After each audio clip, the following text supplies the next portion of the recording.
കുഞ്ചാക്കോ ബോബൻ്റെ പുതിയ സിനിമ ഗർ അത് ജൂണിലാണ് റിലീസ് തീരുമാനിച്ചിട്ടുള്ളത്. ഗർ സൂപ്പർ ഹിറ്റ് ചിത്രമായ എസ്രയ്ക്ക് ശേഷം ജയ്ക്ക് സംവിധാനം ചെയ്യുന്ന പുതിയ ചിത്രമാണ് ഗർ. അതിൻ്റെ release date പുറത്തുവിട്ടിട്ടുണ്ട്. June 14 release date.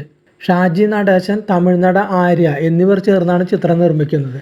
ഗറിൻ്റെ സഹനിർമ്മാണം നിർവഹിച്ചിരിക്കുന്നത് സിനിഹോളിക്സ് ആണ്. കുഞ്ചാക്കോ ബോബനും സുരാജ് വെഞ്ഞാറമൂടും പ്രധാന കഥാപാത്രങ്ങൾ അവതരിപ്പിക്കുന്ന ചിത്രത്തിൽ ഹോളിവുഡ് ബോളിവുഡ് ചിത്രങ്ങളിൽ വേഷമിട്ടിട്ടുള്ള മോജോ എന്ന സിംഹവും ദർശൻ എന്നു പേരുള്ള സിംഹമായി പ്രത്യക്ഷപ്പെടുന്നുണ്ട്. ഇതിൽ ദർശനും ചാക്കോച്ചനും സുരാജും ചേർന്ന് ചിരിയുടെ ഒരു പെരുമഴ തന്നെ പെയ്യിക്കുന്ന ചിത്രമായിരിക്കും ഗർ എന്നാണ് പറയപ്പെടുന്നത്. അതിൻ്റെ ടീസർ കഴിഞ്ഞ ദിവസങ്ങളിൽ പുറത്തിറക്കിയിട്ടുണ്ട്. 1 മില്യണിൽ അധികം വ്യൂസാണ് ടീസറിന് ഇതുവരെ ലഭിച്ചിട്ടുള്ളത്.